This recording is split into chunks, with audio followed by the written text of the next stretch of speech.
용감한 토크쇼 직설 시작합니다. 먼저 주식시장 상황부터 살펴보겠습니다. 장현지 아나운서 전해주십시오. 이 시각 시황입니다. 미국과 베트남 간 무역 합의, 또 상법 개정안 처리 기대감, 여러 가지 호재 속에 코스피가 다시 3,100선 위로 올라갑니다. 코스피 현재 0.9% 오름세로 3,103포인트 가리키고 있고요. 코스닥도 0.78% 반등합니다. 788포인트에서 움직임 보여주고 있습니다. 수급 상황 보시죠. 유가증권 시장 오늘 외국인과 기관 쌍끌이 매수세가 유입됩니다. 외국인이 다시 2,279억 원 사자 포지션 취하고 있고요. 기관 역시도 1,009억 원 순매수 기록 중입니다. 이런 가운데 오늘은 개인만 홀로 3,440억 원 할자 포지션 취하고 있습니다. 이어서 코스닥 시장입니다. 코스닥 시장에서는 지금 수급 상황을 좀 보도록 하겠습니다. 코스닥 시장에서는 개인과 기관이 삽니다. 개인이 158억 원의 매수 우위 보여주고 있고요. 기관 역시도 5억 원 사자 포지션 취하고 있습니다. 이런 가운데 지금 반영이 좀 늦은데 외국인은 6억 원 팔아내고 있는 것으로 집계가 됩니다. 이어서 코스피 시가총액 상위 종목 거래가 확인하시죠. 오늘은 삼성전자가 코스피 상승을 주도하고 있습니다. 삼성전자 오늘 9개월 내 최고가를 기록했는데요. 현재 2.63% 오름세로 62,400원에 거래되고 있고요. 반면 그동안 많이 올랐던 SK하이닉스 약보합입니다. 278,750원. LG에너지솔루션이 지금 시총 3위에 올라와 있습니다. 1.65% 오름세로 거래가는 307,500원이고요. 삼성바이오로직스 0.1% 약보합권, 현대차는 0.47% 추가적인 상승세 보여주고 있습니다. 214,500원에 거래됩니다. 지금 또 시총 5위권 자리가 바뀌었습니다. KB금융 다시 6위로 내려왔네요. 1.32% 오름세로 115,000원. 삼성전자 우선주도 상승세고요. 네이버가 반등합니다. 1.29% 오름세로 거래가 255,5,250원. 한화에어로스페이스가 시총 9위에 자리했습니다. 3.42% 반등하면서 오늘 거래가 847,000원으로 집계되고 있습니다. 기아는 10위권으로 한 단계 밀려났는데요. 0.5% 강세입니다. 거래가 104,000원으로 집계됩니다. 이어서 코스닥 시총 상위 종목 거래가도 확인하시죠. 알테오젠 현재 보합이고요. 에코프로비엠이 1.16% 상승합니다. 거래가 104,600원. HLB가 1.1% 약세로 49,350원에 거래되고 있고 에코프로 오늘 흐름 좋습니다. 2.63% 오름세로 거래가 46,850원입니다. 레인보 로보틱스 0.18% 상승합니다. 거래가 275,000원으로 집계되고 있습니다. 6위 보시죠. 파마리서치가 5.85% 강세입니다. 거래가 497,500원. 리가켄바이오도 3.54% 오름세로 125,700원에 거래되고 있고요. 휴젤이 1.5% 강세 371,000원. 펩트론도 1% 가까이 상승합니다. 193,500원에 거래되고 있고요. 클래시스까지 0.16% 강세로 거래가 62,500원으로 집계되고 있습니다. 시장 특징적인 부분 체크하시죠. 오늘 2차 전지 쪽이 긍정적인 흐름 만들어내고 있습니다. 최근에 2차 전지, 전기차 수요 확대와 정부의 친환경 정책 강화에 따른 수혜 기대감이 커지며 조금씩 반등하는 추세인데요. 또 간밤에 테슬라가 판매량 급감에도 반등하는 모습을 보이자 여기에 영향을 받고 있습니다. 2차 전지 관련주 내에서는 LG화학 7.7% 상승합니다. 거래가 258,500원이고요. 포스코홀딩스도 7.29% 강세 기록하고 있습니다. 309,000원, 308,500원에 거래됩니다. 더불어서 메가터치까지도 4.8% 오름세 기록 중입니다. 현재 5.16% 오름세로 거래가 4,380원 나타내고 있습니다. 면역 항암제 관련주들도 살펴보시죠. 지금 앞타머사이언스가 장 초반부터 상한가 직행했습니다. 치매 치료제 개발 업체인 아리바이오가 상장 바이오 기업인 앞타머사이언스의 인수 의향을 밝혔다는 언론 보도가 나온 영향이고요. 또 Y바이오로직스 4세대 면역 항암제가 국가 과제로 선정이 되면서 향후 4년 6개월간 정부로부터 총 58억 원을 지원받는다는 소식에 주가 상승폭 키우고 있습니다. 현재 10% 가까이 상승하면서 거래가 1,630원으로 집계되고요. 셀리드까지도 7.72% 오름세입니다. 거래가는 4,690원 나타내고 있습니다. 외환시장 상황 살펴보시죠. 오늘 외환시장 1,355원대 출발했습니다. 9시 31분 기준으로는 1,356원 70전이었고요. 현재는 다시 1,356원 10전대 거래되고 있습니다. 지수 다시 보시죠. 코스피가 0.89% 오름세, 0.9% 상승하며 3,102포인트, 코스닥 0.78% 오름세로 788포인트 나타내고 있습니다. 확실히 외국인 매수세가 유입돼야지 이렇게 시장 강한 모습인데 장중에 코스피 3,130선 넘어서면서 또 한 번 연고점 경신할 수 있을지 기대가 모아집니다. 상황 조금 더 지켜보시죠. 지금까지 시장 상황 전해드렸습니다. 네, 계속해서 시장의 다양한 이슈들을 풀어보는 시장 따라잡기로 이어갑니다. 이지환 IS의 대표 나오셨습니다. 안녕하십니까? 안녕하세요. 네, 오늘은 미국 증시 상황부터 살펴보죠. 왜냐하면 이벤트가 큰 게 하나 터졌습니다. 간밤에 미국과 베트남이 무역 합의를 이뤘다라는 소식이 전해졌습니다. 이것 때문에 미장도 좀 크게 오른 부분이 있죠. 어제 이제 사실 그 고용 지표가 좋지 않아서 미국 증시가 좀 조정을 받을 수 있는 구간이었는데 네. 베트남과의 상호간세 협상이 타결되었다. 이 뉴스가 나오면서 이제 증시는 반등을 했습니다. 특히 이제 최근에 조정을 받았던 기술주들이 좋은 흐름을 이어가면서 반등을 했고 일단은 이제 관세는 기존의 46%에서 20%로 크게 다운이 되었고 다만 이제 우회 수출에 대한 경계심은 드러내면서 40%를 유지. 어떻게 보면 사실 이 상호관세 부분에서 그동안 생산 기지 역할을 했던 동남아시아 국가들이 굉장히 큰 폭의 관세를 부과받았거든요. 그러니까 이런 데 대한 경계 심리가 높았는데 그래도 관세가 어느 정도 다운이 되면서 협상에 대한 부분이 역시 긍정적으로 시장에 영향을 미쳤고 우려감보다는 타결에 대한 기대감이 높아지면서 미국 증시는 나스닥과 S&P가 신고가를 갱신하는 모습을 보였습니다. 아마도 이제 전반적으로 투심은 신고가 갱신에 대해서 어느 정도 지지를 하는 모습을 좀 보이고 있는데 아마 이제 차후에 계속해서 나오는 관세 협상에 따라서 미국 증시는 변동성이 왔다 갔다 할 가능성이 좀 높다 이렇게 보여집니다. 네. 지금 투자자들이 이제 주목하는 건 상호세 유예 기간이 끝나가는 가운데 있지 않습니까? 그리고 최근에 기류는 관세 유예를 더 연장하지 않겠다는 쪽으로 지금 무게가 실리고 있단 말이죠. 자, 이렇게 되면 지금 감세안도 상원을 통과했고 하원 재표결을 앞두고 있는 상황이다. 그래서 미국의 재정 적자도 불어날 것 같은데 이거를 이제 관세로 메우려는 게 트럼프의 지금 구상 같단 말이죠. 그래서 트럼프가 지금 강공으로 나갈 수 있지 않나 이런 전망도 나오고 있어요. 충분히 이제 가능하다고 보여집니다. 사실 그 관세가 부과된 4월달 초기만 하더라도 관세를 통해서 재정 적자를 메우겠다. 사실 이거 굉장히 의문이었거든요. 왜냐하면 기존의 미국 재정 수입에서 관세가 차지하는 영향이 많아도 3%를 넘어가지 않았습니다. 2, 3% 수준이기 때문에 여기서 얼마를 더 끌어올려서 과연 부족한 세수를 충당할 수 있을까라는 부분에 상당히 이제 의구심이 들었는데 어제 이제 베트남과의 관세 타결 그리고 이전에 영국과의 관세 협상 타결을 보면 이게 충분히 가능하겠구나라는 생각이 좀 듭니다. 그러니까 베트남 같은 경우는 사실 어제 거의 100기를 들었다 할 수준으로 미국이 베트남에 무관세 수출을 허용을 했거든요. 그럼에도 불구하고 관세율은 20%.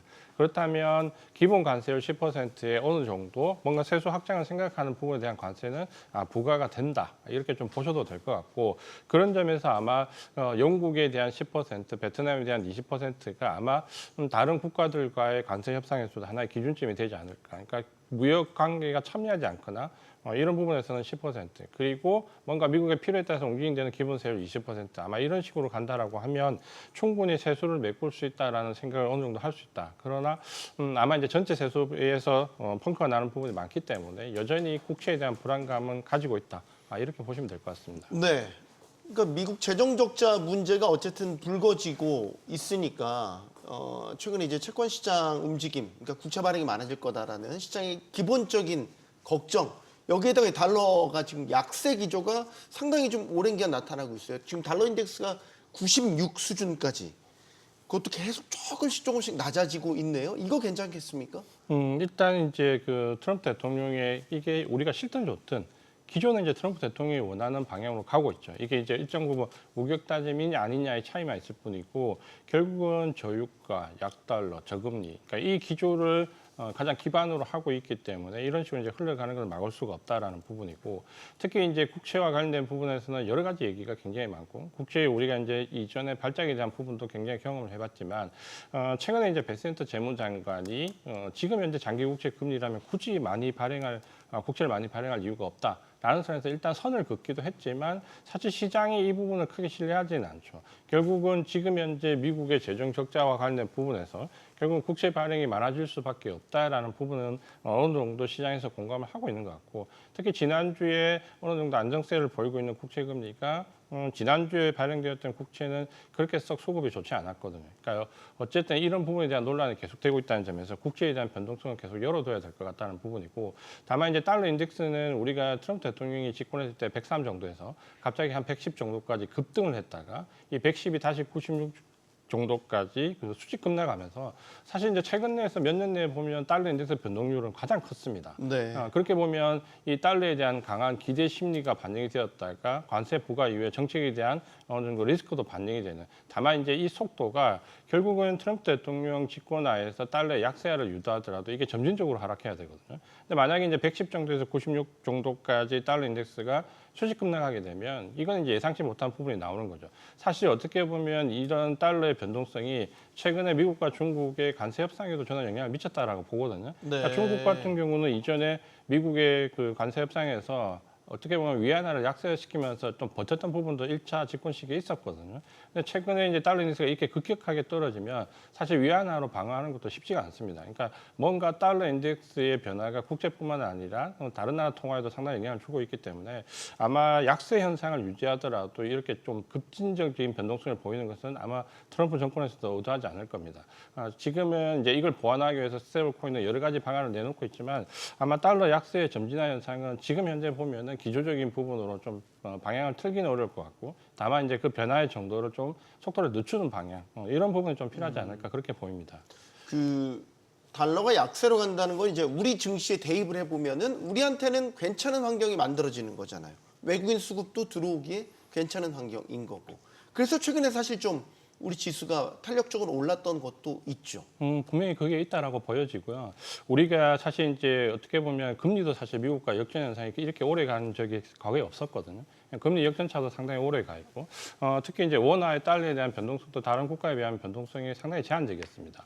그러니까 보통 우리가 그 비교를 해볼 때 트럼프 대통령이 집권했던 시기에 우리 그 환율이 한 1,300대 초반 중반대 유지하다가 1,450원대 육박하고 난 이후에 다른 나라 그 달러 약세 현상에 의해서 환율이 좀 떨어질 때 우리는 1,400원대에서 굉장히 오래 머물렀거든요. 최근에 이제 좀 빠지면서 금융시장의 환경이 좀 개선되었고, 그러니까 만약에 이제 이게 빠지지 않았다라고 하면 여러 가지 측면이 있지만 금융시장만 놓고 본다면은 상당히 부담스러운 수준이 맞죠. 그러니까 이거는 우리가 올 초까지만 하더라도 상반기 정도까지만 하더라도 금융시장, 주식시장에서 돈이 좀 빠져나가더라도 외국인들이 어느 정도 채권 시장에서 그 자금 유입이 좀 되면서 좀 버텼던 부분이 있는데, 작년 말 올 1분기 넘어오면서 이 채권 스프레드가 너무 벌어지면서 사실 채권 시장에서 수익 내기가 만만치 않아졌거든요. 그러다 보니까 주식 시장에서 빠져나간 자금이 그 자금도 물론이거니와 채권 시장에서도 자금이 빠져나가면서 우리 시장 금융 전체의 외국인 자금의 공동화 현상이 사실 상반기에 좀 있었습니다. 근데 이게 이제 달러가 약세 현상이 되면서 어느 정도 해소되는 부분은 상당히 긍정적이다. 외국인 자금이 유입되는 부분은 긍정적이다. 다만 이제 아마 그 수출 기업에 대한 우려감은 좀 나올 겁니다. 그러니까 그동안 사실 달러가 강세로 가면서 수출 기업에 대해서는 상당히 유리한 부분이 많았었거든요. 네. 반도체를 비롯한 자동차. 근데 최근에는 그 수출 기업에 대한 그 환율 민감도가 과거보다는 많이 떨어졌습니다. 그러니까 예전에는 그 달러 민감도가 너무 높다 보니까 환율 이런 단위로 실적이 많이 왔다 갔다 했는데 최근에는 그 민감도가 좀 떨어졌고, 그거는 달러에 대한 해지도 많이 할 뿐만 아니라 뭐 대부분 수출 기업들의 생산 기지가 국외에도 해외에도 많기 때문에 이런 영향들이 많이 줄었다라고 보면 일단 달러가 약세화로 가는 부분은 우리 시장의 금융 환경에 대한 어느 정도 외국인 수급의 숨통을 트였다는 부분에서는 긍정적이고, 수출 기업에 대한 우려감은 좀 제한적이다라고 보면 전체적으로 지금 우리 환경에서는 유리한 부분이 많다 이렇게 보입니다. 네. 자, 우리 증시 이제 본격적으로 알아볼까요? 오늘 강한 상승세 보이고 있습니다. 근데 어제 같은 경우 이제 오전 장 초반만 해도 3,030선, 3,000선도 약간 위태위태해 보였단 말이죠. 요즘에 계속 왔다 갔다 좀 하고 있어요. 확실히 이제 숨고르기 조정 구간이다 이런 생각을 하게 되는데, 일단 장 초반 분위기 어떻게 보십니까? 일단 이제 외국인들이 오늘 그 코스피 시장에서 다시 매수로 돌아서는 모습은 상당히 좀 괜찮아 보이고, 아마 이제 우리가 외국인 수급이 달러 약세 이후에 잘 유입이 되다가 6월 말 정도부터 해서 7월 초 구간에서 외국인들 일부 이제 매도가 잡히는 모습이 나옵니다. 그러니까 이거는 우리가 이제 제가 볼 때는 두 가지 측면으로 이해하는 게 좋을 것 같은데 네. 외국인들이 우리 시장에 대해서 대거 차익 매물을 추리하고 빠져나간다 이런 부분은 아닌 것 같습니다. 예. 그러니까 반기 말 6월 말에 나왔던 매도 부분은 어느 정도 펀드 수익률을 확정지으려는 그러니까 반기 마감에 대한 부분이 분명히 있었던 것 같고 최근에 이제 7월 초에 들어오면서 외국인들의 매도 물량은 제가 볼 때는 아마 이제 패시브 펀드들 그러니까 지수 추종하는 인덱스 펀드들이 지수 종목별 비중을 맞추는 리밸런싱에 가깝다라고 좀 보여집니다. 네. 그러니까 특히 그 상반기나 하반기 변동성이 좀 크게 나오면 반기 마감 이후에 펀드들이 리밸런싱이 필요하죠. 뭐 예를 들어서 어떤 그 지수 펀드가 예를 들어서 하이닉스 비중이 10%고 예를 들어서 농심 비중이 10%라고 하면 아마 반기 마감했을 때 하이닉스는 주가가 많이 올랐기 때문에 비중이 13% 늘었을 거고 예를 들면 농심은 한 8% 떨어졌을 겁니다. 네. 그러면 지수 추종 펀드들은 이걸 다시 리밸런스 맞춰야 되거든요. 그러니까 많이 올랐던 하이닉스는 비중을 줄여줘야 되고 많이 빠졌던 종목은 오히려 이제 비중을 좀 높여줘야 되거든요. 그러다 보니까 최근 7월 초에 보면 시장을 주도했던 반도체 전력기기가 조정을 좀 받고 오히려 낙폭이 굉장히 컸던 뭐 식음료나 화학이나 2차 전지가 올라오는 현상. 그러니까 이게 이제 약간 그런 리밸런싱 때문에 흐름이 좀 바뀌어 보이는 부분이 아마 7월 초는 충분히 나올 수 있다. 다만 이제 이런 현상은 이번 주를 지나면 고비로 좀 다시 원래대로 추세대로 복귀될 가능성이 높기 때문에 네. 너무 걱정할 필요는 없어 보입니다. 네.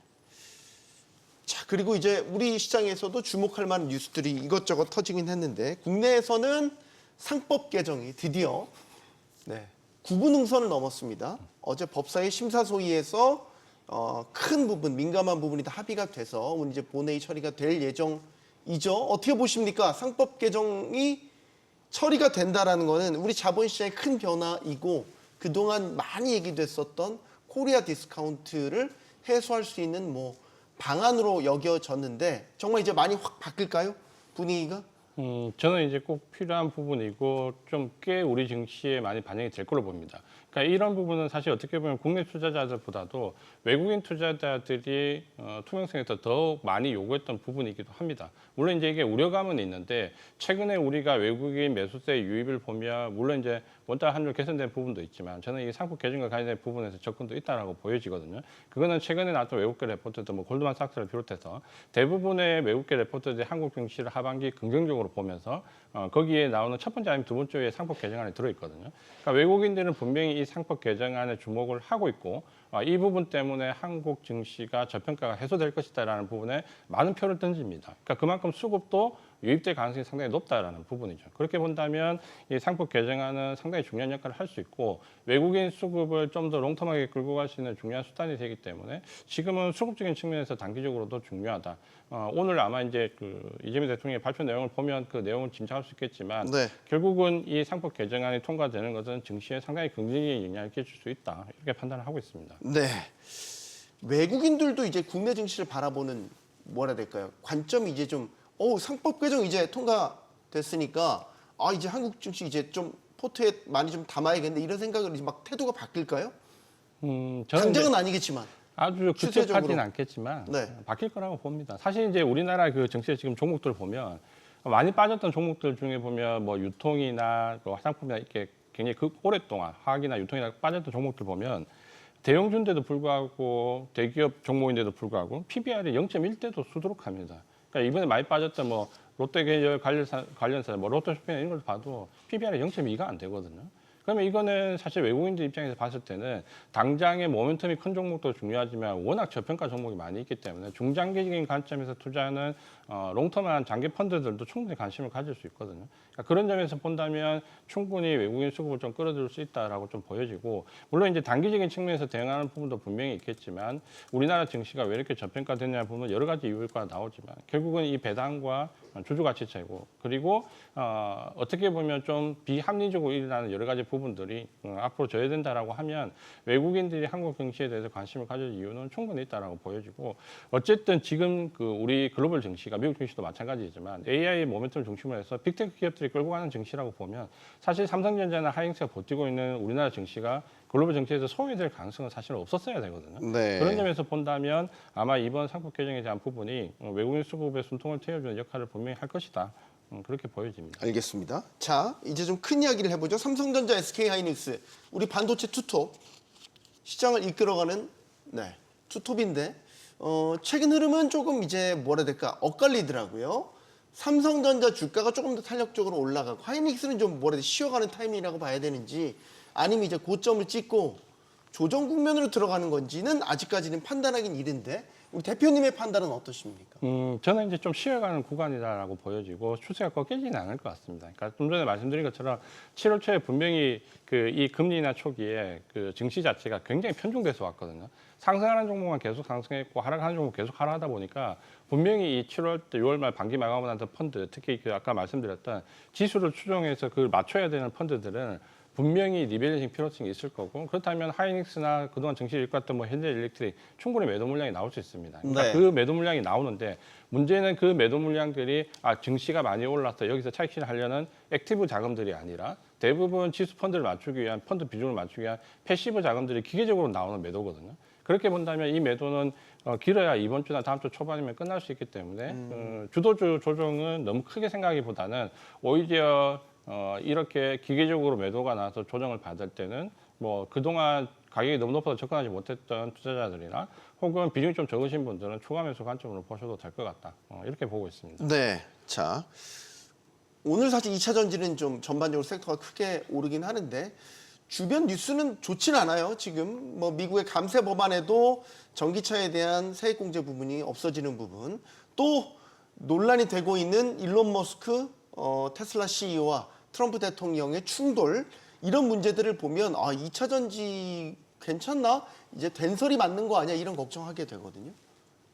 충분히 걱정하실 것 같고요. 아마 그 테슬라를 보유하고 계신 주주분들은 하루 단위로 마음이 조마조마하실 겁니다. 머스크가 어떤 내용을 그 트윗에 올리냐, X에 올리냐에 따라서 주가의 변동성이 워낙 커지기 때문에 아마 조마조마하실 건데 어제 이제 테슬라가 좋은 흐름이 좀 나왔고 저는 이제 어제 상승이 그래도 좀 인상적이었다라고 보여집니다. 그러니까 네. 이전에 테슬라 상승은 사실은 전기차 본업과 관련이 없는 자율주행이나 다른 모멘텀에 의한 상승이었거든요. 그러니까 미국 시장에서 테슬라가 올라도 미국 시장의 전기차 관련 종목은 전혀 반응을 하지 않았죠. 네. 그랬는데 어제 같은 경우는 물론 이제 차량 인도 대수가 소폭 모자라긴 했지만 생각보다는 거의 근사치에 맞췄거든요. 그리고 예상치보다는 또 높았고 그러다 보니까 일종의 안도랠리가 났는데 이 테슬라와 함께 우리 그 혹시나 2차 전지에 관련해 있으신 주주분들은 그 미국의 알버말 흐름을 잘 봐야 됩니다. 그러니까 알버말 같은 경우가 리튬 대장주고 2차 전지의 가장 어떻게 보면 바로미터라고 볼 수 있는데 알버말. 예, 알버말이라는 종목과 테슬라가 사실은 같이 올라야 이게 진짜 전기차가 올라가는 거거든요. 근데 최근에 이제 인상적인 부분은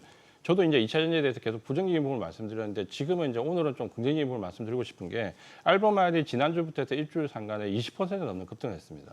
그러니까 알버말 주가가 이 바닥권에서 이렇게 20% 넘는 급등한 경우 거의 없었어요. 그러니까 뭔가 이제 알버말이 이 정도로 바닥에서 올라온다. 리튬에 대해서 부정적인 기사가 쏟아지면서 최저 가격에 대한 얘기가 나오자마자 알버말이 급등했다는 것은 이제 바닥론을 한번 의심해 볼 수 있는 자리까지는 왔다라고 보여지고 최근에 알버말이 주간 단위로 20% 이상 상승했다는 것은 손바뀜이 충분히 나왔고 그러면 이제 뭔가 지금까지의 단발성 공매도 판매에 의한 기대감이 아니라 진짜 2차 전지가 바닥을 잡을 수 있냐에 대한 부분을 이번 주부터 이제 신중하게 많이 생각해 보셔야 될 것 같습니다. 그래서 네. 저도 2차 전지에 대해서는 부정적인 관점에서 이제 중립적인 부분에서 바닥론을 조금 확인해 봐야 될 시기는 왔다. 이렇게 좀 보여집니다. 보통 이제 주식시장의 격언 중에 하나가 굿뉴스가 나오면 팔아야 될 시점인 거고 배드뉴스가 나오면 이제 바닥이 왔나 이제 이런 생각을 하게 아마 되는. 당황하실 것 같아요. 왜냐하면 일주일 전에 리튬 가격과 관련해서 탄산 리튬 가격 사상 최악이라는 뉴스가 쏟아졌거든요. 네. 쏟아지자마자 알버말이 20% 급등했기 때문에 아마 투자자 입장에서는 굉장히 당황스러울 수 있을 것 같아요. 알겠습니다. 시장 따라잡기 여기서 마무리하겠습니다. 아이에셋 이지환 대표였습니다. 고맙습니다. 고맙습니다.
네, 이재명 대통령이 취임 한 달을 맞았습니다. 이재명 정부는 인수위 없이 시작이 됐지만 취임 즉시 비상경제점검 TF를 구성을 했고요. 추경을 편성하는 등 경제정책에 무게를 두는 행보를 보였습니다. 우리 경제가 위기가 아니었던 적이 많이는 없었지만 최근에는 특히 안팎으로 위기감이 감지가 되고 있죠. 자, 이재명 대통령은 퇴임 때 지지율이 더 높기를 희망한다 이런 말을 하기도 했었습니다. 첫째도 경제, 둘째도 경제에 대한 성과가 필요할 텐데 자, 첫 단추를 잘 꼈는지 지금부터 이야기 나눠보겠습니다. 오늘 함께해 주실 분들 소개해드리겠습니다. 경북대 경제학과 김영기 명예교수 나오셨고요. 가톨릭대 경제학부 양준석 교수, 고려대 경제학과 강민욱 교수 나오셨습니다. 안녕하십니까? 안녕하세요. 네, 용감한 토크쇼 직설은 SBS 비즈 뉴스 앱과 유튜브에서 실시간으로 시청이 가능합니다. 이재명 대통령은 취임식에서부터 민생 회복과 경제 살리기를 강조했습니다. 그때 목소리 듣고 토론 시작하겠습니다. 민생 회복과 경제 살리기부터 시작하겠습니다. 불황과 일전을 치른다는 각오로 비상경제 대응 TF를 곧바로 지금 즉시 가동하겠습니다. 박정희 정책도 김대중 정책도 필요하고 유용하면 구별 없이 쓸 것입니다. 이재명 정부는 실용적 시장주의 정부가 될 것입니다. 네, 민생 회복과 경제 살리기부터 힘쓰겠다. 불황과 일전을 치른다는 각오. 그리고 실용 이런 이야기들을 했습니다. 그래서 이제 이재명 정부의 경제 정책, 이재명 노믹스의 방향성이 뭐냐 키워드를 이제 꼽을 때 이런 이야기들을 하죠. 실용, 성장, 분야별로 따지면 이제 인공지능에 대한 대대적인 투자 계획 이런 것들을 이제 꼽고 있는데 어떻게 보십니까? 방향성을 잘 잡았다고 보시는지 요건 제가 강 교수님께 먼저 좀 의견을 구하겠습니다. 죄송합니다. 먼저 예, 감사합니다. 질문을 먼저 드려서 감사한데 일단 저는 이렇게 세계의 실용 그리고 성장 그리고 AI죠. 이 세 가지에 대한 것에 하나의 단어로 요약을 하면 저는 성장이라고 보고 싶습니다. 네. 왜냐하면 AI 같은 경우도 무엇이냐면 결국 미래의 우리나라의 먹거리고 성장 동력의 가장 중요한 그런 산업 분야죠. 그래서 이것도 AI도 결국 성장에 관한 것이고 이제 실용에 관한 것은 두 가지 의미로 해석이 될 수 있을 것 같은데 첫 번째는 뭐냐면 정치적 고려보다는 경제적 고려만 하겠다. 그래서 이제 그 경제 정책도 그렇고 경제를 주관하는 그 인사도 그렇고 결국 뭐냐면 경제적 정책이나 또는 경제적으로서 성장 위주의 정책을 가장 잘할 수 있는 그런 인사 위주로 경제 수장을 이렇게 임명을 하셨죠.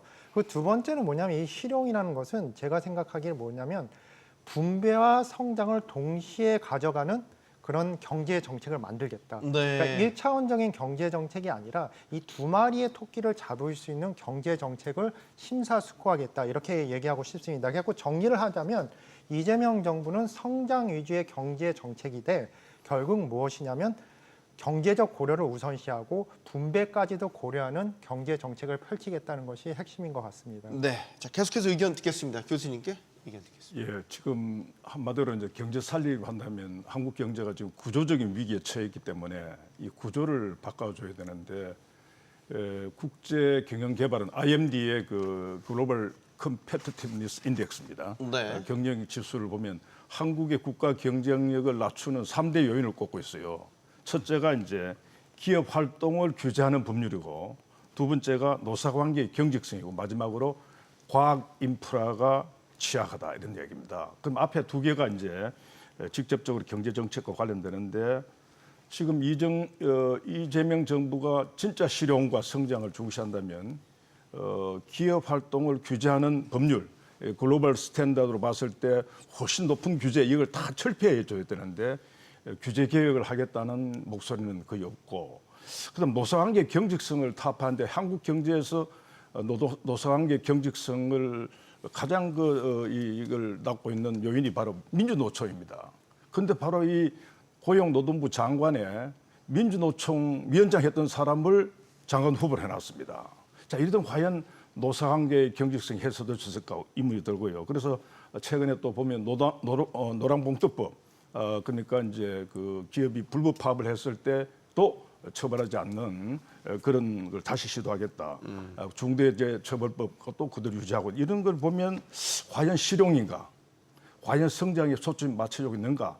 이것은 단순 레토릭, 수사하기에 불과하지 않을까 하는 걱정이 들고 네. 진정하게 하려면 이제 이재명 정부가 이 부분에서 우리가 이걸 개선할 수 있는 정책을 내놔야 한다고 생각합니다. 네. 네. 김 교수님께서 이제 경영 환경 측면에서는 네. 좀 부정적인 평가를 좀 내주신 것 같습니다. 양 교수님께 이어서 듣겠습니다. 예, 지금 우리나라의 근본적인 문제, 지금 현재 문제는 우리가 단기적, 그다음에 중장기적 문제가 지금 다 있다는 거죠. 그렇게 해서 지금 중장기적 문제를 본다면은 지금 말씀하신 대로 우리나라의 좀 그 구조적 문제들 때문에 잠재 성장률이 계속 떨어진다. 그렇게 해서 금년에 계산한 잠재 성장률을 보면은 뭐 1.8% 내지 2%로 계산이 됐는데 네. 그렇게 된다면은 이게 잠재 성장률이라는 게 우리 정상적인 성장률이라는 얘기거든요. 그런데 일반 국민들이 1.8%의 성장률을 본다면은 침체로 생각하죠. 그런데 우리 기본 체질이 지금은 그것밖에 안 됐습니다. 그런데 그 이유는 지금 말씀하신 대로 구조적인 문제, 뭐 규제 문제, 뭐 이런 것들 때문인데 금년에는 이 잠재 성장률보다 실제 예상되는 성장률이 이것보다 훨씬 더 낮죠. 0.8, 뭐 0.3까지 얘기가 나왔으니까 이것은 뭐 지금 단기적인 문제, 뭐 트럼프 관세라든지 아니면 내수 부진이라든지 그렇게 해서 우리가 계속 그 정책을 좀 혼동하는 면이 있는데. 잠재 성장률보다 실제 성장률이 낮으면은 다루는 방법은 통화 정책하고 재정 정책입니다. 그래가지고선 지금 추경을 늘릴 어떤 논리적 이유도 있고, 네. 그 다음에 그 금리도 지금 내릴 수 있으면은 내리는 그런 논리적인 근거가 있는데, 그런데 이 재정 정책, 통화 정책을 가지고 잠재 성장률보다 성장률을 더 높이려고 한다면 부작용이 있죠. 우리가 지금까지 봤던 가장 큰 부작용은 가계부채, 기업부채가 확산하는 거죠. 그래가지고 여기에 대해서는 구조조정이 필요한데 그런데 지금 우리가 그 너무 오랫동안 이 구조적인 문제를 좀 무시했기 때문에 지금 어떤 면에서는 장기적, 단기적 다 문제를 지금 맡고 있기 때문에 이걸 한꺼번에 할 수밖에 없는 단계가 돼버린 겁니다. 네. 그래가지고서 우리가 굉장히 지금 어려운 상태에 있는데 지금 뭐 추경에 대해서 좀 이제 나중에 좀 자세히 얘기할 거지만은 네. 뭐 추경이 필요하다는 건 사실이지만 이거 효율적으로 하고 있느냐 이게 지금 첫째 문제가 되겠고 그 다음에 우리가 구조조정을 해야 되고 뭐 규제 개혁이 가장 앞서야 되는데 그런데 우리가 규제 개혁을 할 자신이 있느냐? 이것도 역시 그 문제가 되고 있습니다. 네. 자, 지금 추경 이야기 말씀 주셨으니까 이 대통령이 무너진 민생을 회복시키기 위해서 전력을 다할 텐데 이럴 때 국가 재정을 과감하게 쓸 필요가 있다. 국가 재정의 과감한 역할이 중요하다. 이렇게 이야기를 했습니다. 지금 추경이 지금 국회에서 심사를 받고 있죠. 당초 규모는 30조 5천억 원이었는데 이제 심사 과정에서 조금씩 다 증액이 됐더라고요. 40조에 지금 육박합니다. 최종 결정된 건 아니지만 정부 재정의 과감한 역할이 필요할 때라고 보시는지 일단은 급한 불을 끄기 위해서 2차 추경을 지금 편성해 놓은 상태입니다. 강 교수님. 예, 저는 이제 결론적으로 말씀드려서 40조는 조금 많지 않냐 이런 생각이 듭니다. 물론 저의 생각에 반대하시는 분도 많을 것 같은데 네. 이 40조라 하면 어느 정도의 액수냐면 이게 국가 총 생산이 2,500조 정도라고 봤을 때 한 1.6%에 해당하는 것입니다. 코로나 때도 이 정도의 추경을 예산한 적이 한 2번 정도밖에 없는 걸로 제가 기억을 하는데 네. 그 1차 추경에 그 14조까지 고려하면 GDP 1, 2차를 합쳐서 한 2%가 훨씬 넘어버린 액수라는 것입니다. 네. 하여튼 일단은 이재명 정부에서의 그 철학은 확실한 것 같습니다. 한 번 할 때 확실히 하자. 그래서 경제의 성장 동력을 끌어올린 다음에 경제가 성장을 하면 세금도 더 많이 거치겠죠. 그래서 뭐냐면 지금 40조를 투입한다고 하더라도 결국 경제가 성장하면 세금으로서 40조 이상의 이득을 얻을 수 있다. 이런 철학적 논리인 것 같습니다. 저는 뭐 이거에 대해서 굳이 그렇게 반대는 안 하지만 제가 한 가지 이제 좀 심리적인 요소를 말씀드리면 어떠한 정부나 어떠한 정치가들도 기본적으로 자기 확신이 있는 것 같습니다. 결국 무엇이냐면 이재명 정부도 말하는 것이 이것이 뭐냐면 정치가들이나 그리고 정부의 일반적인 성향인데 나의 정책은 내가 펼칠 정책은 무조건 성공한다는 이런 확신이 있는 것 같은데 이런 경우에서는 뭐냐면 플랜 B가 없는 것 같습니다. 아까 이게 성공을 하면 그렇게 예측한 것처럼 40조 이상의 세금이 거칠 텐데 네. 실질적으로 추경으로 인해서 경제 성장이 이렇게 올라간 그런 사례가 있냐. 첫 번째 우리가 생각하는 것은 이제 경제 성장 문제인데 추경하면 경제 성장이 오르는 거는 맞습니다. 국가가 돈을 쓰면 당연히 오르죠. 그렇지만 그 추경은 결국 국채로서 메꿔야 되는 것인데 그 10년물 국채라고 하면 10년 후에는 그 돈을 다시 갚아야 되는 것인데 그럼 그때 경제 성장이 내려가는 것이죠. 이 두 가지를 합하면 결국 뭐냐면 그렇게 큰 이득은 없다는 것입니다. 근데 이제 중요한 것은 이제 정부란 것은 실제적으로 이걸 통해서 이제 경제 성장을 올려서 이제 결국 세금이 많이 거칠 거라는 생각이 있고 네. 또 두 번째 제가 우려하는 것은 뭐냐면 추경에 대한 유혹이라는 것인데 이게 뭐냐면 이 국가랑 정부가 틀린 게 정부는 임시적으로 국가의 권력을 이양받은 집단이잖아요. 네. 그래서 뭐냐면 내가 지금 돈을 쓰더라도 미래에 내가 갚는 것이 아니기 때문에 이런 도덕적 문제가 있습니다. 이런 의미로서 이제 약간 우려하는 것도 있습니다. 그래서 제가 생각할 때는 뭐냐면 너무나 큰 확신을 가지는데 이것에 대해서 정부가 과연 100% 확신을 가지냐 아니면 만약에 100%가 아니라면 이거에 대한 다른 대안이 있나 이런 것을 한번 여쭤보고 싶은 마음도 있습니다. 재정 정책을 지금 적극적으로 쓰는 거에 대한 우선순위를 두고 있는 거잖아요. 지금 이재명 예. 정부는. 방향성에 동의하시는데 아까 예. 40조는 너무 과한 측면이 예. 있다라고 예, 보시는 방향성은 거고. 예, 맞습니다. 예. 방향성은 동의하는데 네. 일단 코로나 시대 때는 이것이 가능했지만 지금은 그때만큼의 위기는 아니라는 생각이 듭니다. 예, 이재명 대통령은 이제 역대 어느 정부보다 빠른 추경을 했다라는 점, 국가 재정이 지금은 과감한 역할을 해야 될 시기라는 점을 되게 강조를 하고 있습니다. 계속해서 두 분께도 의견 듣겠습니다. 예, 뭐 추경의 필요성에 대해서는 아마 대부분 지금 경제상이 어렵기 때문에 공감할 것 같아요. 네. 그 지난 대선 때 뭐 김문수 후보도 뭐 30조 추경을 적시하겠다 했습니다. 네. 그런데 문제는 추경의 규모도 문제지만 그 추경을 확보된 그 돈을 어디에 사용하느냐는 겁니다. 이게 중요합니다. 이건 네. 이제 다음 토론의 내용이 될 텐데 현재 지금 이명박 정부가 제시하고 있는 거 보면 이 추경의 성격이 상당히 포퓰리즘적 추경이다. 그러니까 어떤 물론 단기적 대응이기 때문에 불가피하겠지만 그래도 아까 구조적 문제를 해결하고 중장기적 성장 동력을 만드는 그런 방향으로 예산을 편성해가 사용하기보다는 네. 그냥 돈을 국민에게 나눠주는 말이죠. 그런 돈을 뿌리는 이런 방향으로 가는 경향이 상당히 농후하다. 이게 굉장히 우려됩니다. 일단 여기까지 듣겠습니다. 양 교수님. 예, 지금 그 40조 원으로 지금 계산된 거는 아직 없는데 원래 제출했던 30조 원 규모를 본다면은 이게 지금 그 GDP 우리나라 생산의 한 1.2%입니다.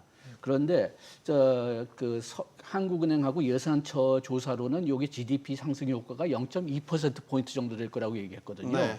그러니까 어떤 면에서 보면은 이 돈이 굉장히 비효율적으로 쓰이고 있는 겁니다.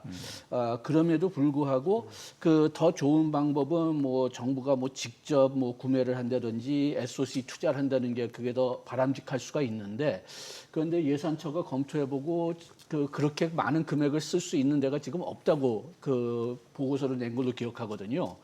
그렇다면 그리고 또 시간이 오래 걸릴 수가 있으니까 좀 어떤 면에서는 이렇게 직접 뭐 지역 쿠폰이나 뭐 직접 지급한 것은 좀 불가피한 면이 있는 것 같은데 그래도 좀 비효율적인 건 사실이거든요.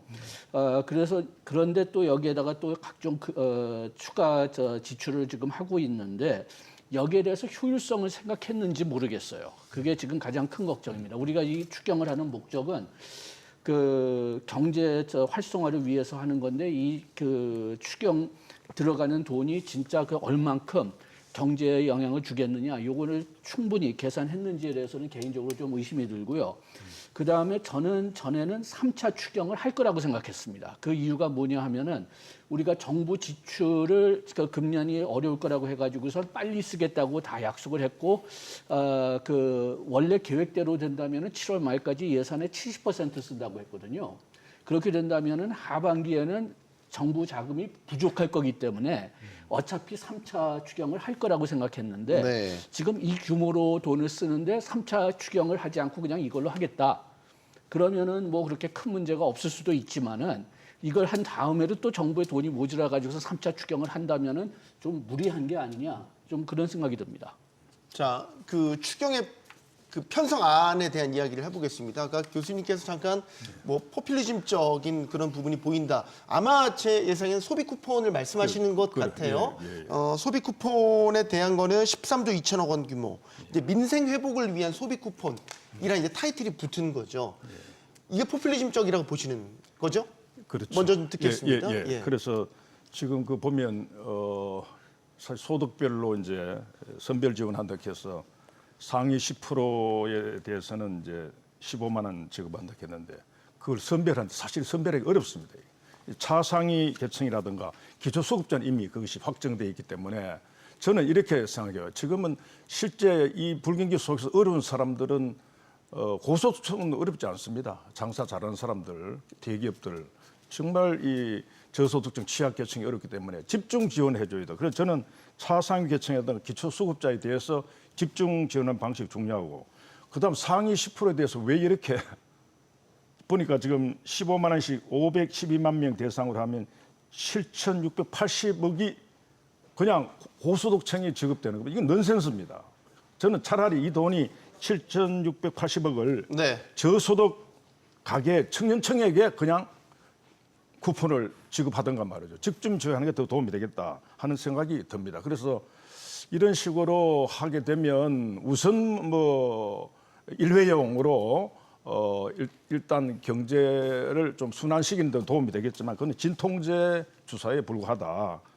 그래서 병의 근치, 대정요법이지 병의 뿌리를 다스릴 수는 없다. 그래서 기업 투자를 활성화시키고 지역 경제를 활성화시키는 이런 정책을 해야 경제가 살아납니다. 그런데 이런 정책은 지금 취하고 있지 않고 바로 이렇게 일회용으로 진통제를 주는 것으로서 자칫 건강을 경제 주체의 건강을 해칠 수 있다고 저는 그렇게 보고 있습니다.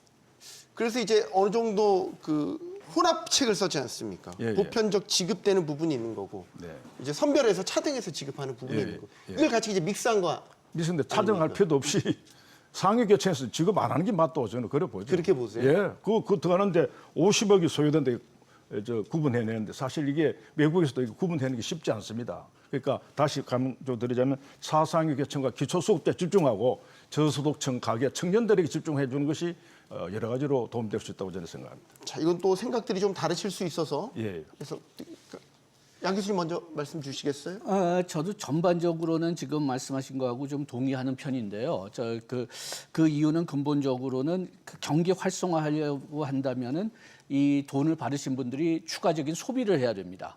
그런데 좀 고소득층은 추가적인 소비를 하지 않고 그냥 받는 돈, 뭐 가는 쿠폰 가지고 대체를 쓰는 돈을 대체하지 추가적으로 소비는 별로 안 하는 게 코로나 때 드러났거든요. 그래가지고선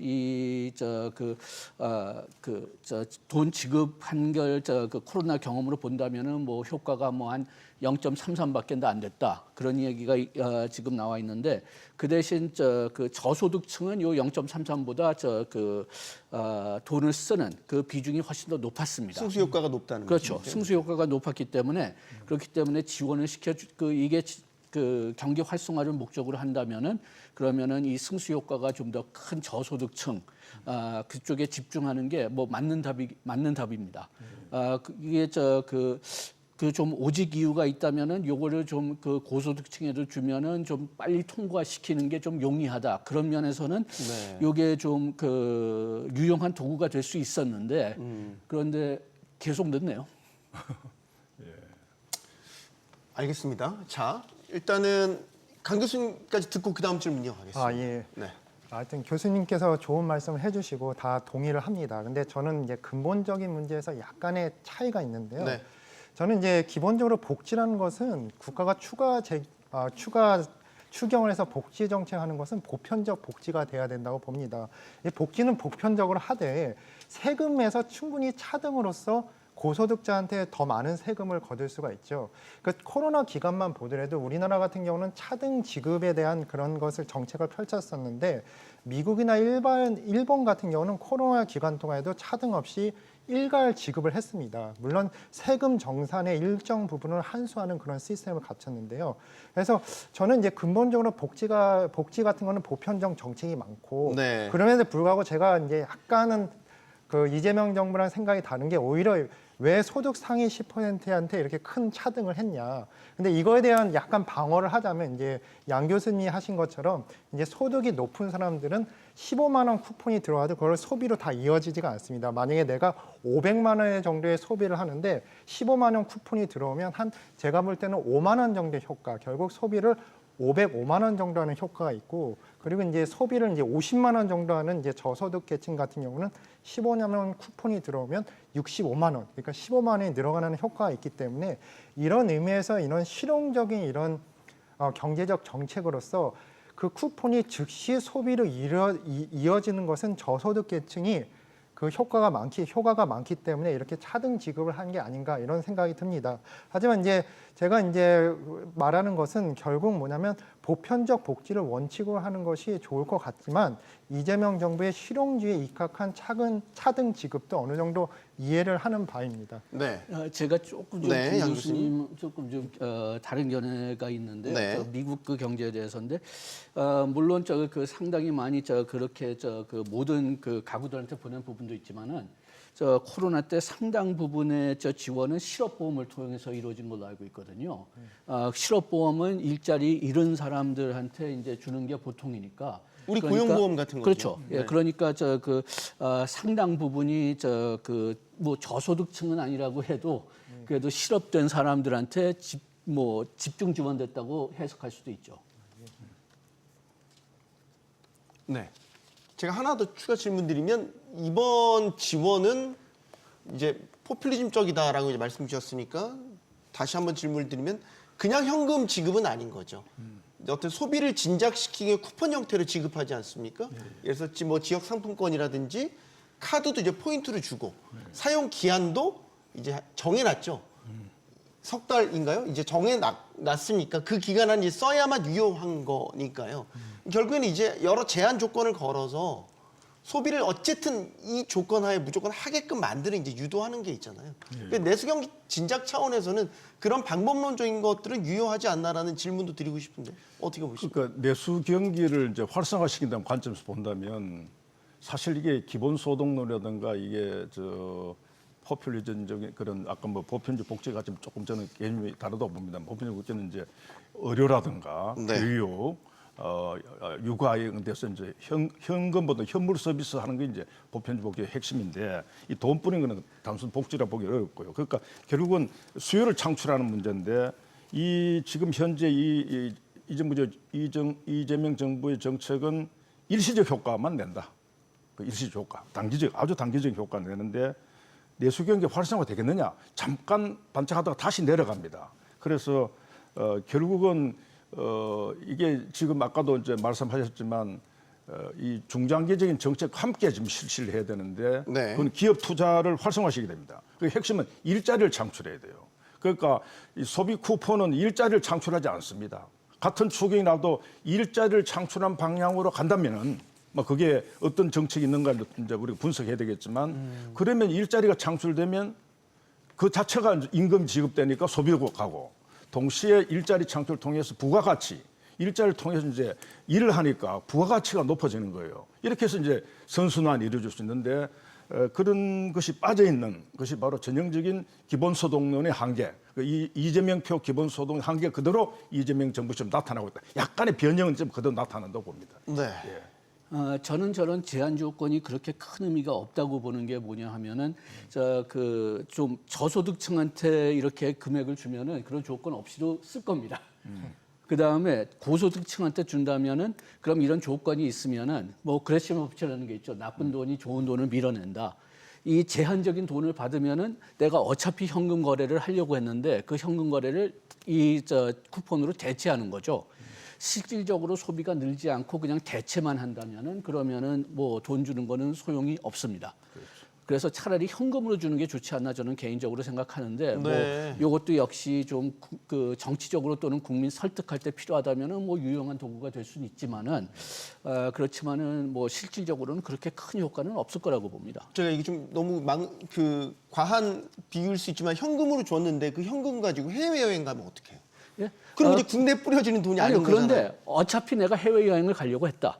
어차피 내가 해외여행을 가려고 했는데 그런데 이 현금이 굴러오면은 그러면은 해외 갈 예. 돈을 원래 있던 돈을 쓰고 그렇죠. 네. 예, 그러니까 지금 저기 추가적으로 저 소비를 창출해야 되는데 그런데 이 돈을 쿠폰을 받았다. 쿠폰을 받았으면은 내가 그러면은 지금 현금으로 쓸 거를 쿠폰으로 쓰겠다. 네. 그 다음에 나머지 돈을 저축한다든지 아니면은 그 남은 돈 가지고 해외 여행으로 간다. 뭐 똑같거든요. 자, 이 대통령은 어떻게 보면 이제 경제가 서클 순환되는 효과에 대해서 여러 차례 강조를 했었죠. 그러니까 소득에 대한 지원 효과는 재분배 효과가 크게 나타날 것이다라는 이제 입장을 갖고 있고 아까 이제 효과 분석 말씀하셨는데 사실 이제 그거는 경제 주체마다 네. 분석 결과는 좀 다르다라는 점도 이야기를 하고 있습니다. 자, 넘어갈게요. 네. 네. 더 이상 없으시면 물가로 넘어가야 되거든요. 물가 발표 났는데 소비자 물가가 2%대로 다시 올랐어요. 2.2% 지난달 소비자 물가가 어떻게 보시는지부터 해석을 좀 듣고 싶습니다. 왜냐하면 이제 1% 후반대까지 떨어졌다가 살짝 또 넘은 거긴 한데 이게 이제 일시적인 건지 사실 체감 물가는 아직 떨어지지 않고 계속 고공행진하고 있다는 게 일반적인 평가이기 때문에 지금의 물가 상황을 어떻게 보시는지 먼저 강 교수님께 듣겠습니다. 예, 물가가 2%에 넘었다는 것은 정부로서는 상당히 어려운 상황입니다. 이 물가는 오르고 그리고 경기는 어렵고 또 고용은 잘 안 되고 그래서 이것을 어떻게 정부가 이 문제를 나가야 되는지 상당히 어려운 상황이고 솔직히 제 입장에서는 특별한 답이 없는 상황인 것 같습니다. 하지만 그래도 정부는 어떤 판단을 해야 되기 때문에 결국 추경이라는 카드를 꺼냈는데요. 물가가 2% 이상을 오르긴 했지만 물가 문제보다 더욱 심각한 것은 뭐냐면 경기 문제고 내수 시장 문제고 그리고 결국은 뭐냐면 성장 문제이기 때문에 결국은 뭐냐면 물가를 어느 정도 시생을 하더라도 결국은 추경의 카드를 꺼냈습니다. 어떠한 정책도 장단점이 있습니다. 어떠한 약도 부작용이 있듯이 장단점이 있는데 추경이라는 것은 확실히 장점 단점이 구별이 되는 정책인 것 같습니다. 장점이란 것은 뭐냐면 그 소비 시장 활성화에 대해서는 특정한 장점이 있지만 그 단점으로는 부동산 시장 과열 그리고 물가 상승, 재정 악화가 있는데 정부로서는 이런 문제에 대해서도 심사숙고해서 계획을 짜야 된다는 생각이 듭니다. 네. 자, 현 물가 상황 양 교수님께도 의견 듣겠습니다. 예, 지금 뉴스를 보면은 주로 이제 축산물, 수산물 같은 데 많이 신경을 쓰고 있거든요. 그리고 여기에 많이 오른 건 사실입니다. 축산물이 4.3% 올랐고 수산물이 7.4% 올랐는데 그런데 그것을 종합한 농축수산물을 보면은 1.8%밖에 더 안 올라갔어요. 요게 야채 가격이 하도 비싼 게 좀 가격이 떨어져 가지고선 그 축산물 가격 올라간 것을 좀 상쇄시킨 건데 그렇다면은 역시 가격이 오르는 거는 다 사람들이 좋아하지는 않지만은 그래도 그 농축수산물 전체적으로 보면은 요게 우리 물가 상승에 어떤 부담이 되지는 않은 것 같습니다. 네. 오히려 부담이 된 거는 개인 서비스예요. 개인 서비스가 3.3% 올라갔습니다. 네. 그리고 공산품 같은 경우를 본다면 물론 가공식품 같은 거는 많이 올라갔지만은 그렇지만 공산품 전체적으로 보면은 그렇게 가격 상승률이 지난 몇 달 동안 높지는 않았어요. 그런데 개인 서비스는 계속 좀 높습니다. 전반적인 인플레이션율보다 이 개인 서비스가 계속 좀 높아지고 있거든요. 그래가지고선 여기에 대한 원인이 뭔지를 좀 더 자세히 찾아봐야 된다고 좀 보고요. 네. 봅니다. 그런데 지금 얘기를 보면은 보험 서비스료나 공동주택 관리비 같은 것들이 이제 많이 오르고 있는데 여기에 근본적으로 인건비 때문에 오르지 않나 좀 그런 의심이 좀 들긴 합니다. 네, 이재명 대통령이 이제 비상경제점검 TF 회의에서 라면 값을 언급을 하면서 물가 대책 마련해라라는 지시를 내놓기도 했었죠. 문제는 이제 여기서 물가 혹시 더 튀어오르지 않을까 이런 걱정을 해야 될까요? 어떻게 보십니까? 저는 추경 때문에 물가 크게 오를 것 같지는 않는데 방금 말씀처럼 지금 물가 상승은 이제 공급측 요인인 이제 수요보다는 지금 좀 더 많은 것 같고 특히 이때 공급측 요인 중에 이제 인건비 개인 서비스에서는 주로 인건비가 중요한데 그 부분이 많은 것 같아요. 그러나 어떻든 간에 그래도 추경을 좀 지나치게 많이 편성해서 그 추경이 부가가치를 창출하는 방향으로 사용되지 않고 단순히 그냥 이 뿌려서 소비만 소비만 낳게 되면 결국은 어떤 형태로든 물가는 물가상 기여할 것이라고 저는 그래 보고 있습니다. 네, 알겠습니다. 네. 자, 이재명 정부의 첫 추경안에는 아까 소비 쿠폰도 있지만 자영업자에 대한 채무 탕감도 담겨 있습니다. 자, 이를 두고 논란이 일자 김병환 금융위원장 심사를 꼼꼼히 하겠다 이렇게 이야기를 했습니다. 그 목소리 또 들어보겠습니다. 심사를 할 겁니다. 심사 기준은 소득, 재산 다 볼 겁니다. 그리고 가능하다면은 말씀하신 뭐 도박이나 이런 부분에 대해서도 심사를 해서 네. 이 자영업자 채무 탕감을 두고 여러 이제 논란들이 제기되고 있죠. 성실하게 빚을 갚은 사람도 있지 않냐. 형평성 논란도 하나가 짚을 수 있겠고요. 그 외에 이제 그러면 자영업자만 대상이 되냐. 다른 업종은 생각 안 해. 뭐 이제 이런 식의 논란들이 있습니다. 그 논란에도 불구하고 지금 자영업자 상황이 너무 안 좋으니까 어쨌든 채무 탕감 결정을 내렸습니다. 일단 어떻게 평가하시는지 김 교수님께 먼저 듣겠습니다. 사실 뭐 자영업자 개개인으로 보면 참 절박한 상황을 우리가 이해할 수 있는데 네. 이제 사실 이거는 이제 시장 경제의 원리라는 또 형평성을 중요시해야 되겠는데 뭐 기본적으로 많이 제기돼 왔습니다. 그동안 뭐 채무 탕감이 역대 정부에도 있었으니까 결국은 형평성과 이제 도덕적 해이 문제가 심각하다고 봅니다. 그래서 저는 이제 경제학자로서 이걸 한번 많이 생각해 봤는데 사실은 이 자영업자들이 빚을 많이 졌는데 이제 결국은 갚아 나가려는 그 고통스럽긴 하지만 그러나 그걸 그냥 정부가 탕감해 주는 방식은 저는 좋지 않다고 보고요. 만기를 연장한다든가 상환 유예를 해서 끝까지 어떻든 한번 버텨서 그 자영업자 스스로의 힘으로 자조해서 결국은 그 빚을 갚아나가는 방향이 맞다고 봅니다. 그래서 만약 그러다가도 안 돼서 네. 도박 같은 게 아니라 영업적 요인으로 파산하고 폐업할 경우에는 이제 채무 변제 불량이 명확해지면 그때는 최종 수단으로서 채무 탕감을 실시해야 되는데 이것도 앞에서 본 그 쿠폰 지급과 마찬가지로 이명박 정부가 어떤 포퓰리즘 요소로 그냥 저도 그 자영업자를 향해서 이렇게 이제 그냥 선심을 서는 것으로 지금 가게 되면 사실 이 계층 간의 불화 요인, 도덕적 해이, 네. 전체적으로 경제 시스템에서 상당히 악영향을 미친다 이렇게 봅니다. 저는. 이제 이것과 관련해서는 이 지금의 자영업자의 위기의 원인, 발원지가 어디냐 이제 이런 걸 놓고 봤었을 때 이제 뭐 여당을 비롯해서 대통령 입장에 이제 코로나19 때 이게 사실 진 빚들이 계속해서 해결되지 못하고 지금까지 끌고 왔고 한계에 이르렀다는 판단을 이제 기본적으로는 하고 있는 것 같아요. 네, 지금 이인영 민주당 의원 발언이 나오긴 하지만 코로나가 그럼 이제 누구 책임이냐? 코로나로 인해서 이런 생계 위협이 왔는데 이건 개인 책임이냐? 아니다라고 보고 있는 거죠, 양 교수님. 그런데 진짜 코로나가 개인 책임이냐? 뭐 요것은 한번 봐야 될 겁니다. 이게 진짜 이분이 빚에 들어간 이유가 코로나 때문이냐 아니면 다른 것 때문이냐? 요거를 검사하신다고 했는데 그러면 검사해서 판단하면 될 것 같고요. 다만 좀 걱정되는 몇 가지는 뭐 여기서 도덕적 해이 얘기했으니까 더 얘기하지 않겠지만은 그렇지만은 이런 분들이 진짜 코로나 때문에 그 일방적인 쇼크를 받아가지고서 빚을 냈다고 하면은 그러면 요게 도움이 될 수 있을지 모르겠지만은 요 그 탕감 효과에 대해서 좀 제대로 된 연구 결과가 좀 없는 것 같아요. 그렇게 되니까 탕감해주면은 이분들이 다시 회복이 되느냐, 아니면은 다시 빚을 지고선 그냥 빠지느냐. 여기에 대해서 좀 일단은 연구가 필요하고 그 다음에 이분들이 다시 이렇게 빚더미에 빠지지 않도록 좀 교육이나 뭐 모니터링이 좀 병행됐으면은 그게 좀 어떤 면에서는 기본 조건이라고 생각하고요. 그 다음에 제가 또 이 탕감에 대해서 좀 불만이 있는 것은 첫째는 이게 외국 같은 경우는 탕감을 시켜준다면은 그 빌려준 대출자, 은행이나 뭐 그런 기관하고 그 돈을 빌린 자하고 내고를 합니다.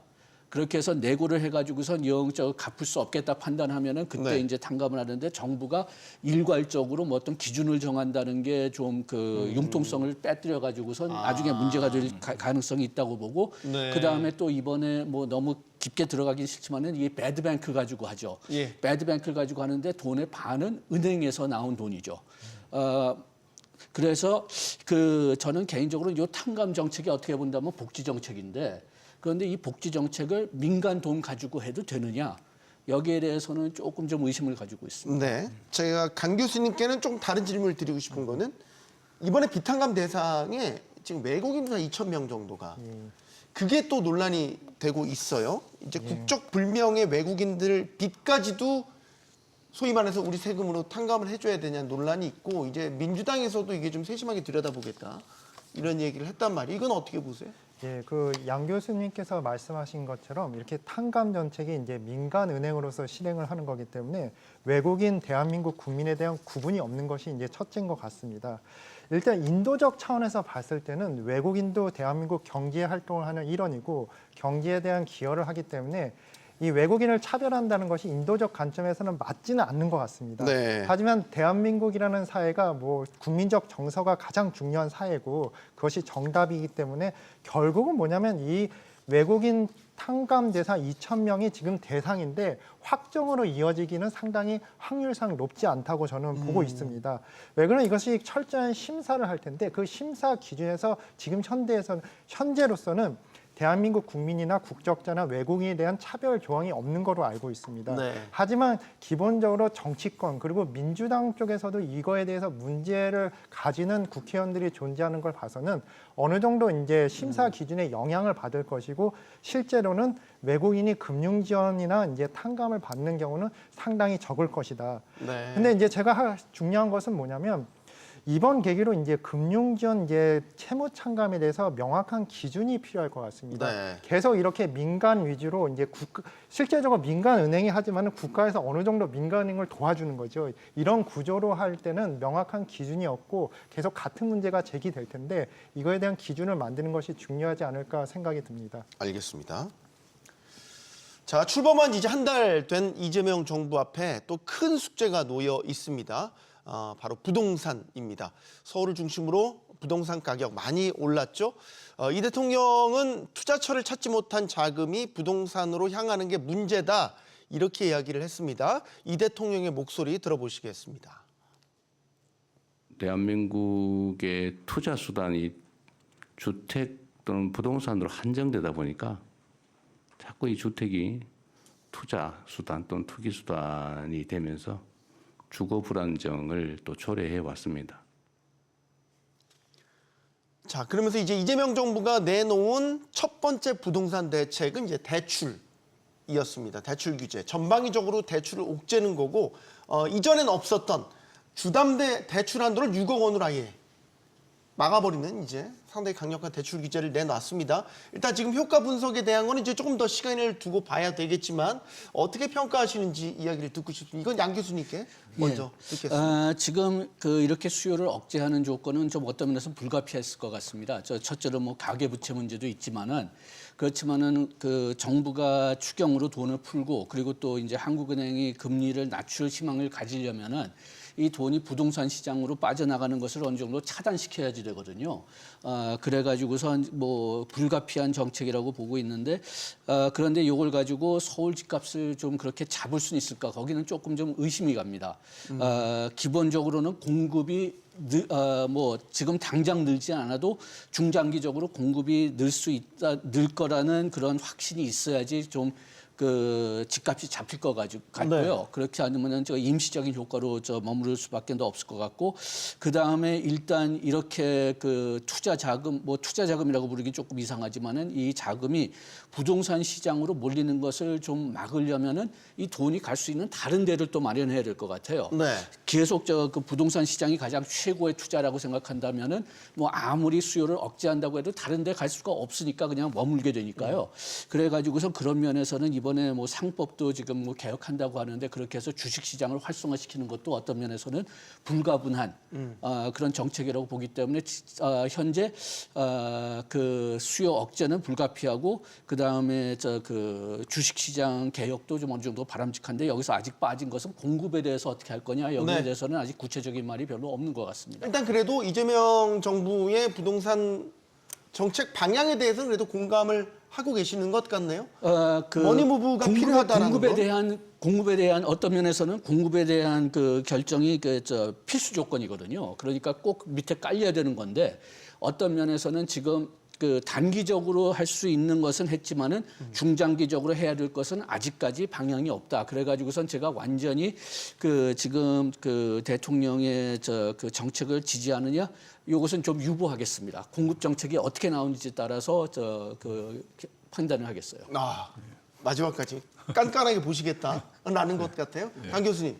예, 맞습니다. 저도 이제 양 교수님하고 기본적인 생각은 맞습니다. 지금 부동산 시장이 폭등하는 입장에서는 그 주택담보 6억 원. 근데 이제 6억 원이 뭐냐면 강남 그리고 강남 3구를 겨냥한 정책이죠. 일단 이 전술이라는 것이 뭐냐면 가장 이 표현이 좀 이상하지만 가장 센 놈만 이제 잡는다. 그러면 그 밑에 있는 그 다른 사람들은 이제 싸움을 포기하는 그런 전략이죠. 그래서 강남 집값을 잡으면 이제 전국의 집값이 잡힐 수 있다는 그런 전술인데 그게 지금 취임한 지 한 달 된 입장에서는 이런 수요 억제 정책은 어쩌 불가피한 면이 없지 않았다 생각을 하고 있습니다. 하지만 양 교수님께서 말씀하셨듯이 이제 공급 정책이 중요한데요. 저는 이제 공급 정책에 대해서 약간의 회의감을 드는 게 약간 다른 생각인데 지금 현재 공급 정책이 뭐냐면 결국 서울이나 수도권에 집을 많이 짓자고 하는 것인데 서울에 그런 남는 땅이 별로 없습니다. 그리고 남는 땅에 다 집을 지어봤자 그것이 뭐냐면 그 수요를 수용할 수가 있을까? 저는 이것이 근본적으로 대한민국 사회에서는 불가능한 일이라고 생각을 합니다.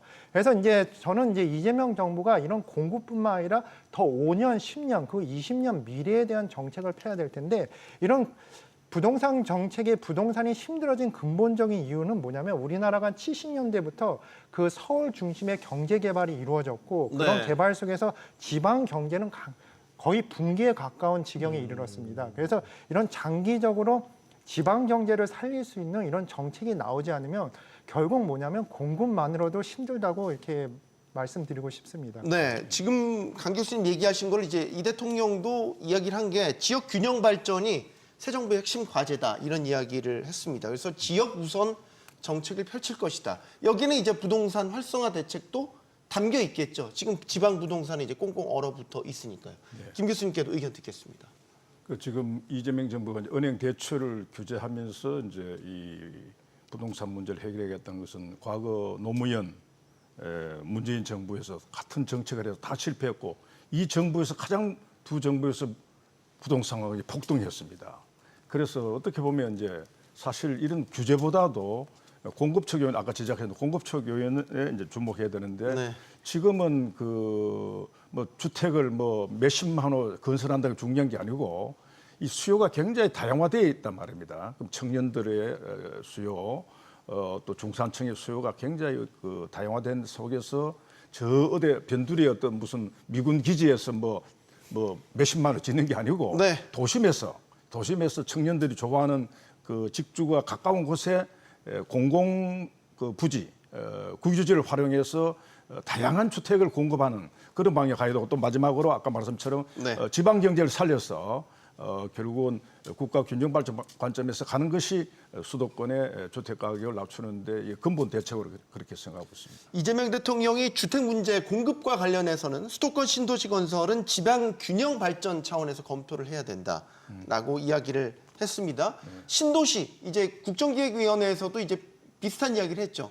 예를 들어서 주택 공급 정책이 뭐냐? 사기 신도시를 새로 짓는 이런 건 아닐 것 같다. 이제 이런 식의 방향성을 밝혔죠. 신도시에 대해서도 목이 마를 때 소금물을 마시는 것과 같았다. 그래서 오히려 수도권이 집중화되는 그런 부작용도 있었다. 이제 이런 이야기도 했단 말이죠. 그리고 아까 이제 지방균형 발전이라는 측면에서 이걸 같이 연결시켜 보면 예를 들어서 뭐 서울 주변에 또 다른 사기 신도시를 짓는다. 이제 이런 식의 방향은 아닐 것 같다라는 생각을 일단은 하게 됩니다. 양 교수님. 예, 제가 지금 지역 그 균형 발전하면 언제든지 걱정되는 게 지금까지의 지역 균형 발전을 본다면은 다 뭐 저 중소도시도 나도 저 뭐 제2, 제3의 서울이 되겠다 그런 방법을 쓰는 것 같은데 네. 그런데 그 우리가 특히 저 요즘 뭐 신산업 같은 걸 본다면은 사람들이 많은데 특히 기술자나 다양한 저 그 탤런트들이 많은데 유리하게 돼 있거든요. 뭐 우리가 융합을 얘기한다면은 그 융합 자체 뜻이 뭐냐? 저 다양한 사람들이 모인다는 거니까 대도시가 여기에 좀 이점이 있습니다.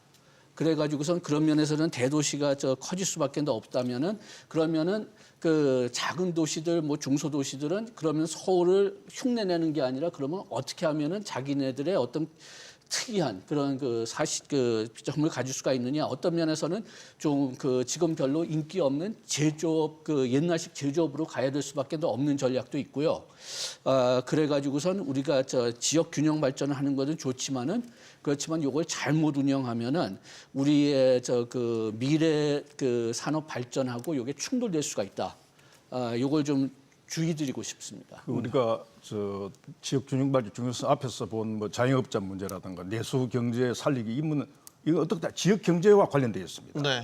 지역 경제를 살리면 사실은 서울도 자영업자 어렵지만 비수도권의 자영업자는 뭐 거의 죽을 노릇입니다. 저는 네. 대구에서 아는데요. 예. 결국은 지역 경제를 살리는 것이 이제 균형 발전도 되지만 전체적으로 내수 경제를 활성화시키고 자영업자 문제 해결하는 그 선순환 구조를 가져올 수 있는데 사실 역대 정부들이 많은 노력해서나 거의 뭐 정말 역부족이었고 자 이걸 어떻게 획기적으로 할 것인가에 관해서 아주 깊은 연구가 저는 필요하다고 봅니다. 지금 말만 많았지만 다 실패로 돌아갔습니다. 예를 들어서 부산으로 해수부 이전 같은 건 어떻게 보세요?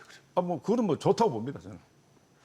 공공기업 지방 이전도 하나의 하지만 다만 지역에 일자리가 창출돼야 되는데 공공 부분뿐만 아니고 지역에 좋은 일자리가 기업으로부터 나와야 되는데 지역의 기업에 오게 하기 위한 지방 정부의 노력과 국가의 그런 세제 혜택은 그런 데로 줘야 된다고 저는 생각하고 있죠. 제가 조금 걱정되는 거는 우리가 뭐 거의 모든 그 선진국들은 메가시티 현상이 늘어나고 있거든요. 다만 우리나라는 다른 나라들보다 엄청나게 더 빠르고 더 크게 이루어진다는 건데 저는 개인적으로 조금 의심하는 것은 우리 그 국토가 너무 좁기 때문에 다른 나라들은 뭐 2개, 3개 메가시티가 있다고 하지만은 바로 옆에 있는 거는 없거든요. 그런데 우리나라는 그 서울에서 가장 멀어봤자 부산이고 2시간 거리예요. KTX 타면. 그렇기 때문에 우리나라에서 그 메가시티 현상이 그렇게 크게 나오게 하는 그 이유가 우리나라 국토 자체가 너무 좁기 때문에 그렇지 않느냐. 만약 그렇다면은 그 아까 얘기했지만은 그 지역 그 개발 그 계획을 완전히 다른 방법으로 생각해야 될지 모릅니다.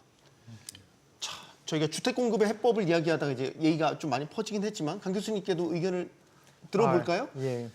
예를 들어 사기 신도시, 신도시 택지 개발 이건 아닌 것 같다. 그러니까 저는 이제 신도시를 과거 정부에서 계속 시도를 했지만은 이게 신도시하면 이제 저희가 생각하는 게 아파트 단지입니다. 그래서 일단은 정부에서 아파트 가격이 오를 거를 예상을 해서 서울 너무 오르니까 아파트 짓는 계획 위주로 하는데 이런 신도시는 결국 실패를 하는 경향이 많습니다. 네. 결국 지금의 신도시 중에서 성공한 신도시를 보면 수도권 근처, 서울 근처에 있어서 서울로 직장을 다니기가 용이한 지역에서만 성공을 했습니다. 네. 그리고 뭐냐면 이제 서울과 멀어진 지역에서는 이제 성공을 못한 이유가 뭐냐면 실제 일자리가 없습니다. 그래서 이기 신도시가 상대적으로 좀 실패했다고 보죠. 예, 그래서 이제 먼저 정부가 생각하는 것은 이제 아파트 주거 시절의 신도시가 아니라 결국 기업을 어떻게 유치할 것인가 이것이 먼저가 돼야지 성공을 할 수 있을 거라고 생각을 합니다. 네.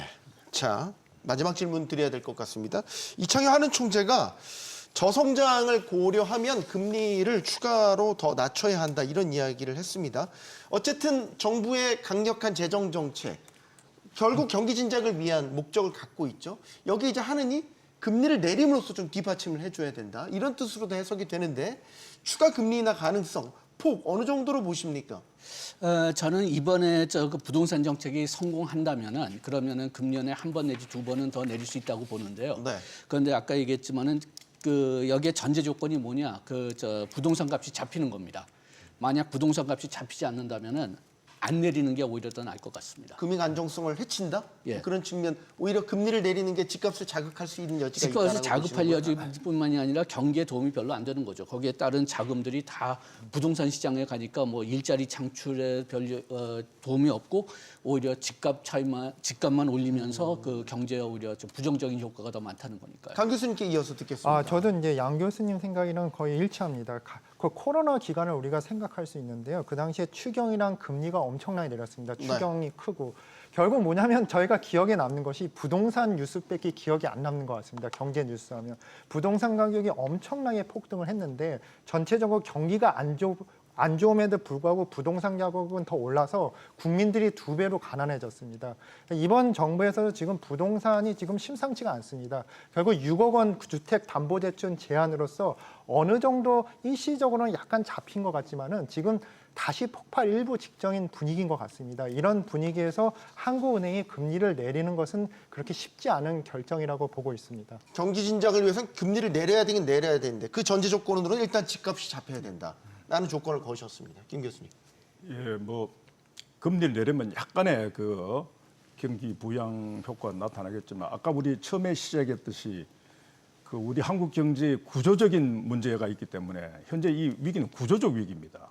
금리 인하로서 예컨대 재정 정책으로서 금융 정책으로서 해결할 수 있는 굉장히 제한적이기 때문에 지금 새로운 경제 살리기, 성장 동력 창출에서는 구조 개혁, 특히 이제 규제 개혁 같은 기업이 정말 투자하기 좋은 기업 활동 좋은 그런 전체적인 경제 정책 시스템을 바꿔줘야 되는데 그게 과연 이명박 대통령이 실용, 성장 그런 걸 통해서 가능할지 저는 주목 앞으로 좀 지켜보도록 하겠습니다. 알겠습니다. 네. 자, 이번 기자회견은 이 대통령의 대국민 소통 의지를 반영해서 시점이 대폭 앞당겨졌다라고 하죠. 소통의 진심인 대통령 아마 국민들에게 환영받을 수 있을 겁니다. 하지만 국민의 평가는 소통 행사가 아니라 소통의 결과에 따라서 달라질 거라는 점도 말씀을 드리겠습니다. 토론 마치겠습니다. 여기는 모든 경제가 모이는 SBS 비즈입니다. 시청해 주셔서 고맙습니다.